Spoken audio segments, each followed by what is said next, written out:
Chapter 9. Swamp Creatures. Crew all prepare to earn some more credits. Pilot set course for that planet we last delivered freight for. Setting course for ING 4445 3P4 now, Captain, Mia said. You sound happy this morning. Good sleep. Great crew, and the prospect of getting my hands on some more credits. The ship is in your hands. Power levels 100%, Kira called from the engine's console. Shields to auto, Kira said from the weapons area. Extended scanners report no problems so far. He was thinking of some smart words to say when Mia hit the ether drive and the ship took off and the engineers began reading out the drive power levels and shield usage rate. He was left sitting on his captain's chair looking at his crew at work while inside he was imagining them in the middle of a grand space battle, on the tail of a fleeing enemy, the ship's lasers primed and ready to unleash chaos on the hapless target. The puny ship in their sights no match for this mighty Mark III Imperial battle cruiser. Did life get any better? Then there was a massive bang and the ship shook and a loud siren filled the room. They'd been hit. Ether coil 6, Kira yelled. How do I stop this noise? Nearly out of ether space, Mia said, her voice strained like Cal had never heard it. Power all normal again, Kira reported, but she was looking wide-eyed toward the weapons console. Confirm all other systems working, Cal said, trying to keep his voice even and captain-like. Shields good. Engines good. All but one coil good. Flight good and stopping. All crew good. 3 were talking on top of each other, so they must be alive.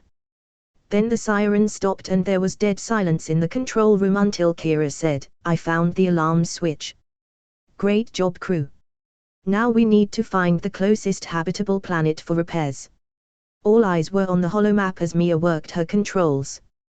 That closest one that looks usable, she said. About 10 hours on thrusters only. Sooner we start, the sooner we'll get there, Cal said. Maybe I should get spacesuits after all, but when I have spare credits.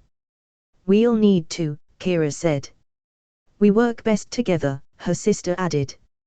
That close planet seems uninhabited, Mia said, magnifying the surface on the holomap. Not good for spares. How long to get back to Grand Bazaar? A lifetime on thrusters. I did have the speed up a bit. Time for the autopilot then, Cal said. He'd never experienced a more miserable time in his life. Other than running checks on the systems to make sure everything except the one coil was still working, there was little to do. The twins stared over the diagrams of the coil system until they could recognize every part upside down and sideways, then attention turned to the planet they were heading toward. Mainly swampland according to the database, Mia said. Breathable atmosphere, and some areas of dry land closer to the poles. Swamp monsters, Kira said excitedly. Our time at the carnival will be a great help, Kira added. How's that? We already know what the monsters look like. So we'll be ready to battle them, Kira said excitedly. No one is battling swamp monsters, Mia said. We're only landing to fix this coil. At least talk of possible swamp creatures filled the time. Then there was trying new meals, to have the energy to grab a 2-headed snake by one head and twirl it around to stun it. By the time they were close enough for Mia to take manual control again, the twins had worked out how to deal with every imagined creature in that swamp. Sensors to look for other life while I try to find a safe landing place, Mia said. No signs of life and no other craft in the extended sensors, Kira said. All thruster levels good, Kira called out. Cal had nothing to do other than look out the main viewport at the mainly grey liquid surface. There were many patches of green, and the closer they came, the more that green resolved into large-leaved plants that seemed to be floating on the water. No sign of solid land at all. Moving more to the closest pole, Mia said, as she turned the ship while keeping the height low so the changing vegetation skimming past was making Cal's eyes spin. Right, Kira yelled, and the ship turned. Cal saw the land then too. Well, it might be solid. Maybe an island in a sea of water plants. I'll go down gentle in case it's not solid. The ground, if it was real ground, was more yellow than brown. All he could do was watch as Mia let the ship drop lower and lower. He didn't feel any bump, but the ship wasn't dropping anymore and the whine of the thrusters was slowly reducing. Seems to be solid, Mia said as the thrusters wound down more slowly than he had ever heard before. We're down. Let's see if we can do all the work from the roof, Cal said as the twins ran out the control room. When he got to the ladder, the twins were both on top of the ship, pointing to the problem area. He was not as nimble as them, but he got there to see a small black-rimmed hole in the shiny metal of the ship. Electric arc, Kira said. The burn shows that. We have to undo all those screws on that huge panel, Kira said. I'll go and get something to put them in, Cal said, cautiously making his way back down and finding a small empty box to take back up. Look over there, Kira said when he got back to the work area. She was pointing to some of the dry land over the side of the ship. See that brushed area there and there? It did look like something had been dragged over the ground. That looks like the track of a three-fanged purple tentacle man-eating lizard. The tentacles are soft so you can't see footprints like if they had proper feet, Kira added. Well, we better get this ship fixed quick, Cal said. Before it gets dark and we can't see what's attacking us. Even Mia came up to the roof to help, and she got told about the tracks in the dirt too, but with her help the cover plate was finally unscrewed and slid across to allow access to coil 6. For all the noise and trouble caused, the actual fault seemed so small. A tiny area of blackened wire. That connection worked loose and the current started arcing and it got so bad it broke, Kira said, Kira pointing the exact place involved. We need to clean it good and find a way of reconnecting the wires.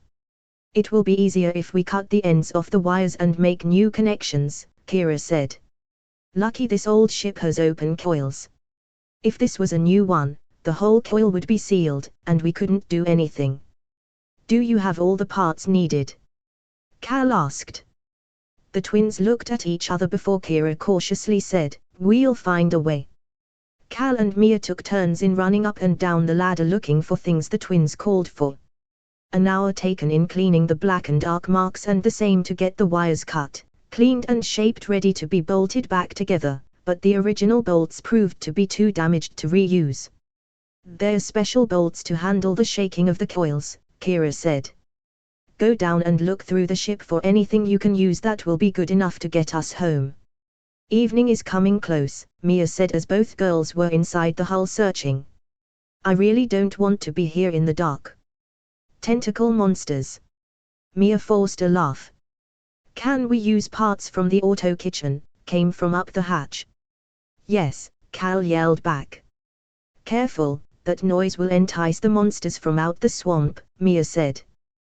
We need the big spanner down here now. I'll come down with it, Mia said. You're on monster watch now. It was a long wait, the air getting colder and colder and the rich yellow sun sinking closer and closer to the horizon. While he didn't see any sign of swamp creatures, swarms of small insects took turns in investigating him. They didn't seem dangerous, and he noticed no bites on his skin, but you could never be sure. Over 10 minutes the swarms became more than merely annoying, and he made a captain-level decision. Making sure the work area was as secure as he could make it, he made for the hatch down and managed to shut it without trapping too many small flying creatures inside with them. It's taking longer than they thought, Mia said when she saw him standing in the kitchen doorway. No more work outside until the morning. Small insects crawling everywhere. There'll be no food until we're home, Mia said. I better check how long the dark is on this planet. Is the panel covered? Kira asked. Don't want insects living inside that. All back to quickly close that panel enough for the night. Run, Cal said. They did run. The panel open and the air cold and nearly dark and the hull covered with a carpet of tiny insects that made the footing slippery as they squashed under their boots. Far too much time until the panel was positioned in its place and one screw at each corner made firm. Cal stayed to make sure the others were all back inside first. Those tiny monsters were the worst, Mia said. There were already a lot inside that part of the hull. We'll have to hunt them out in the morning, Kira said. We should see if there is something about them on the web, Kira added. Some time poking at screens gave the projected dawn of this planet as 7 hours, and all attempts to accurately identify the insects proved inconclusive. As everything slowed, Cal felt it time to say what he had been thinking as he waited alone on the top of the ship. I need to say how proud I am of you all. We just had our first serious incident in this ship, and everyone did exactly what they needed to do.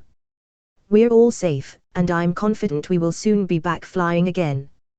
Where do you think we should go next? Mia asked, her voice sounding tired.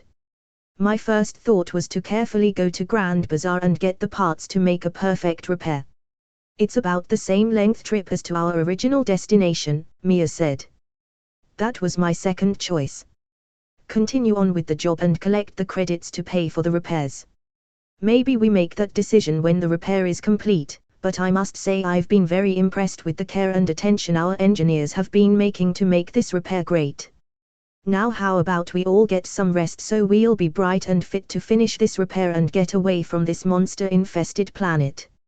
And then his terminal beeped. Only a message saying the loan had been approved for the automedic, but it was soon followed by another message from Mr. Slee asking about the job.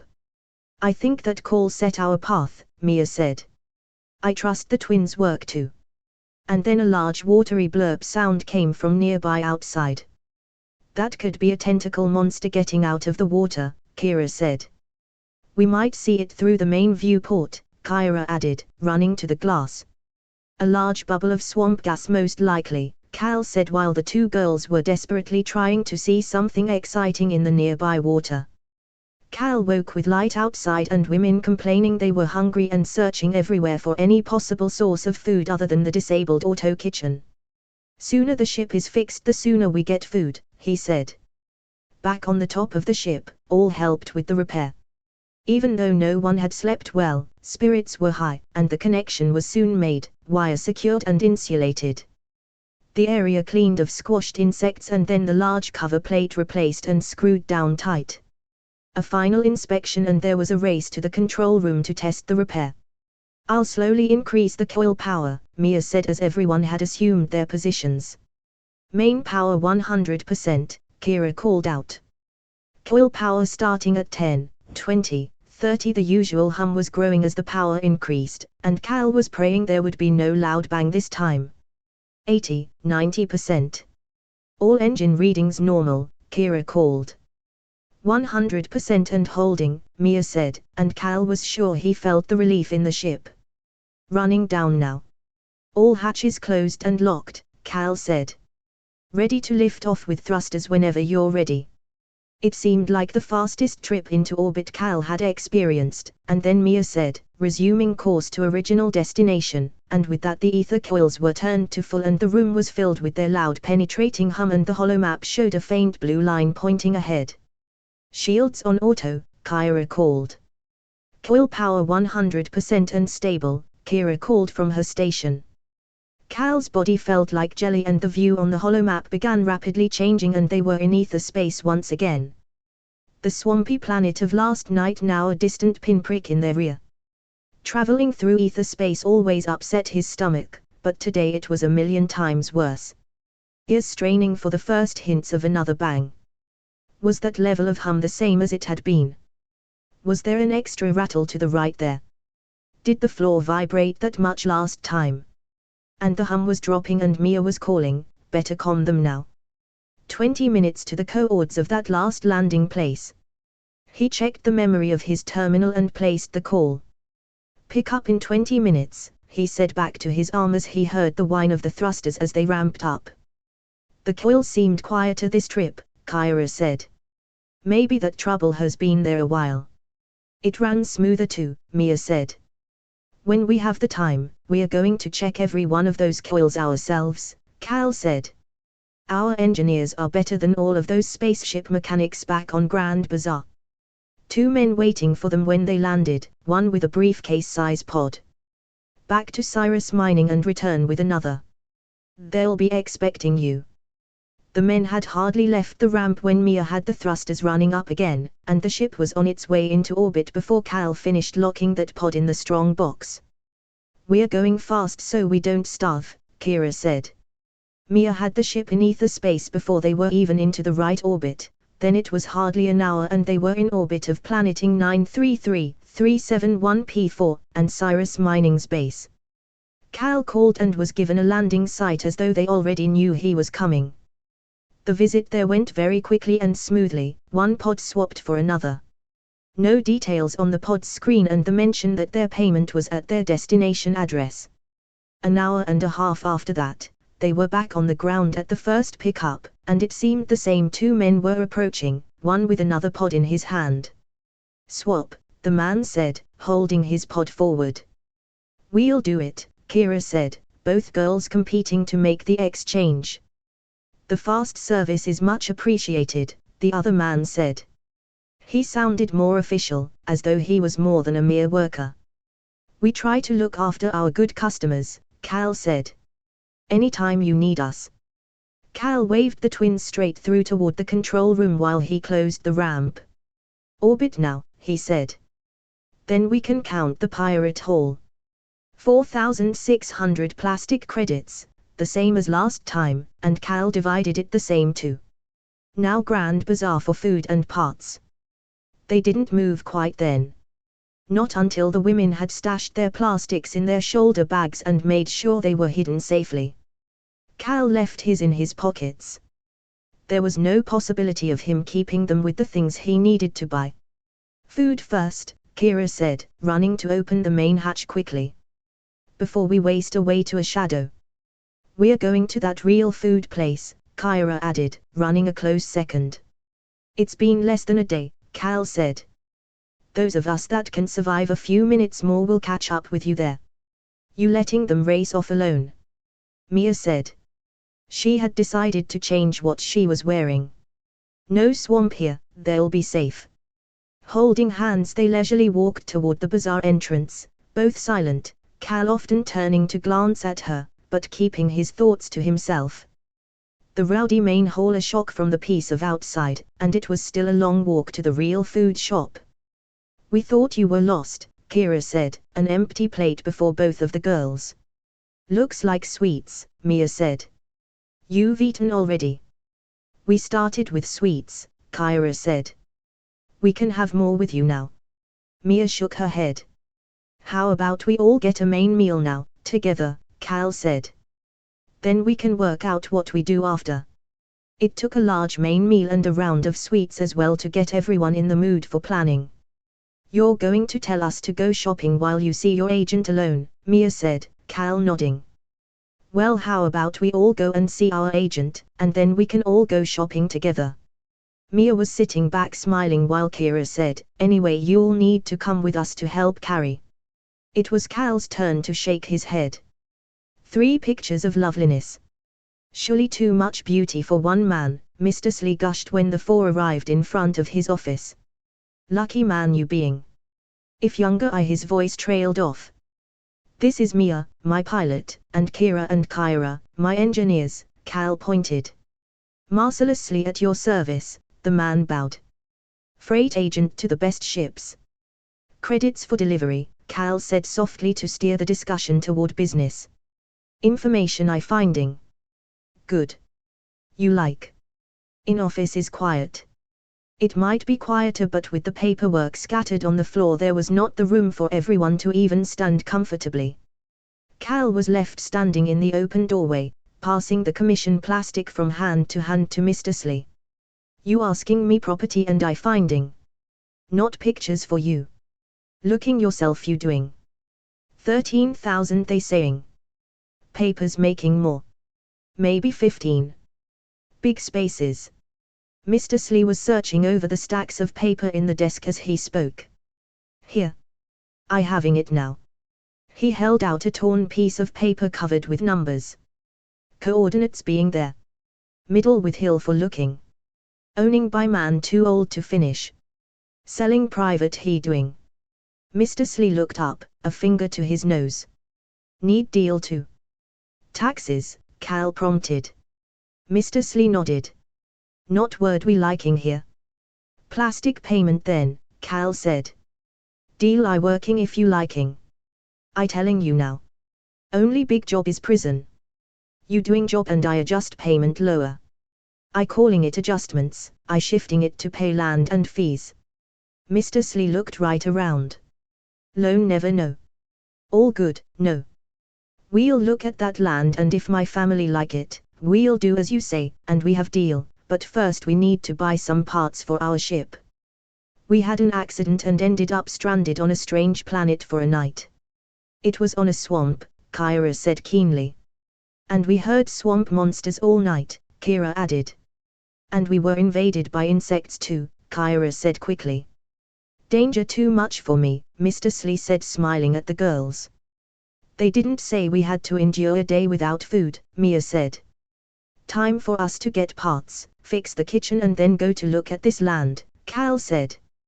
We'll tell all about our adventure next time, Kyra said. At least Cal was already in the doorway and was able to try to get his crew out. Seeing you soon. Wedding planning we doing then? Then it was hours of searching for all the parts and tools the twins needed to make sure they would easily be able to repair anything with the coils in the future, and then some emergency food that didn't need the auto kitchen. You can take this back to the ship if you like, Mia said, pointing to the heavy bags Cal was holding. Us women will look for other things. He didn't need to be asked twice. Back at the ship, he'd forgotten the auto kitchen wasn't working still, so all plans of snacks had to be put on hold. After 5 minutes of staring at the empty control room, remembering the sweet aromas of the real food shop was too much, and he bolted out the ship making for the bazaar again, not stopping until he had placed an order and was waiting for his treat to be prepared. Sitting alone, the food had lost the special taste it had earlier today. Maybe it had lost part of its freshness. His thinking had lost freshness too. So many things he had mind to investigate here, and he couldn't remember a single one of them. A slow walk back to the ship was the best thing he could come up with. Where you been? The girls were worried about you. Food, Cal said. The auto kitchen. Being fixed now, and I've been studying the coords of that land. Mia was leading him toward the main nav screen. It's 4 coords actually. Each corner of a large square block. Look at the map. He did. Nothing to differentiate it from most of the rest of Grand Bazaar. Brown dirt everywhere, but Mia had added bright yellow pins to show the exact corners. See, when I tilt the view, the middle of that area is actually a hill. You could sit up there and see forever in all directions. But most is still flat. Good to park ships on, Cal said. I didn't know we were thinking of expanding. Rex was thinking of getting those Mark III Rex moved to there to use for spare parts. Would this ship lift them? Maybe, Mia said cautiously after a time. But this ship doesn't have lifting lugs and the weight might be too much for the hull. Safer to pay someone else. And anyhow, I thought that cryopriso job was too risky to do. It was, Cal said. Up until we unlocked level 5 shields. With that, and a crack pilot, we can avoid trouble and make a good pay. Where you getting that crack pilot from? The same one I intend to cuddle when we stop on that land for a rest. We fixed the food, a girl yelled from the back. Testing it now. Taking off when you're finished, Cal yelled back. Now is good. We can finish up while we move. And who's going to check the gauges? Mia muttered. Your captain will try to do that job, Cal said. Hatches locked and ready to fly. From the air, the land looked exactly like the map, except for the yellow pins. The twins were back in the control room by then, but still not at their stations, rather standing by the main viewport pointing out features. That hill is plenty big enough to land on, Kira said. See. After a low pass over the perimeter of the property, Mia set the Sea Stallion down on the top of the hill, then there was a rush to be first out to claim the land. At least the hill makes it stand out, Mia said, sounding as enthusiastic as Cal felt. Maybe I pictured something different. Palatial starship hangar. State-of-the-art workshop. All surrounded by lush green vegetation and with a troupe of scantily clad pin-up girls acting as landing guides. You been reading my dreams, I see. Men. So easy to read. And you. For this planet, it's the best you can expect.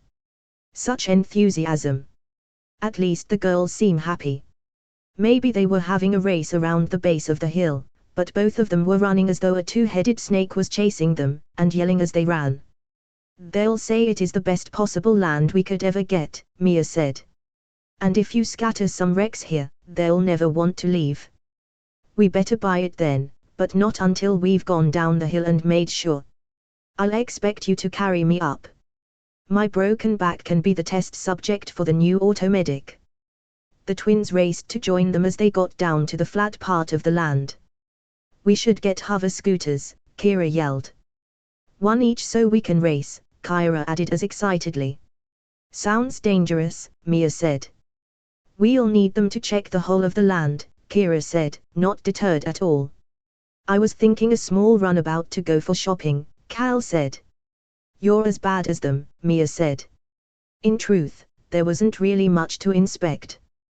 Dirt was dirt and there was plenty of that. Maybe the best thing was there was no one else at all to be seen. Obviously few wanted to live this far away from others, but for what Cal was thinking, that was a real positive. And having a small runabout would mean they were always only minutes from the bazaar if they needed.